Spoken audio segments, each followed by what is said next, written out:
நீங்கள் தினமும் சாப்பிடும் அரிசியில் பிளாஸ்டிக் இருக்கலாம், உங்களுக்கு தெரியுமா? வணக்கம் ஃப்ரெண்ட்ஸ்.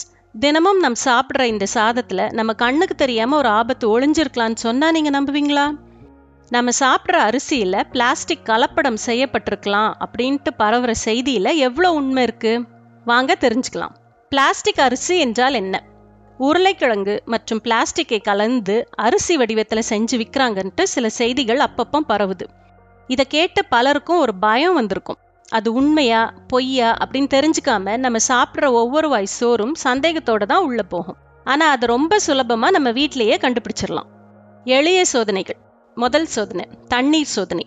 முதல்ல தண்ணீர் சோதனை. ஒரு கிளாஸ் தண்ணியில் ஒரு கைப்பிடி அரிசியை போடுங்க. பார்த்தீங்களா, உண்மையான அரிசினா அதோட அடர்த்தி காரணமாக உடனே கீழே போயிடும். ஒருவேளை அது பிளாஸ்டிக் அரிசியாக இருந்தால் தண்ணிக்கு மேலே மிதக்கும். ரெண்டாவது சோதனை. அடுத்தது நெருப்பு சோதனை. கொஞ்சமாக அரிசி எடுத்து இப்படி நெருப்பில் காட்டுங்க. உண்மையான அரிசினா கருகி பொரியும். ஆனால் பிளாஸ்டிக் அரிசினா உருகி ஒரு மாதிரி பிளாஸ்டிக் வாசனை வரும். மூன்றாவது சோதனை. கடைசியாக எண்ணெய் சோதனை. நல்ல சூடான எண்ணெயில் கொஞ்சம் அரிசியை போடுங்க.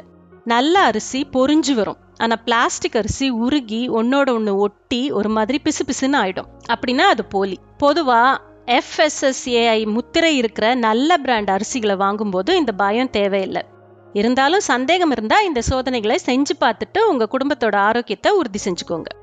இந்த முக்கியமான தகவலை எல்லாருக்கும் ஷேர் பண்ணுங்க. பிடிச்சிருந்தா லைக் பண்ணுங்க, சப்ஸ்கிரைப் பண்ணுங்க. விழிப்போட இருப்போம்.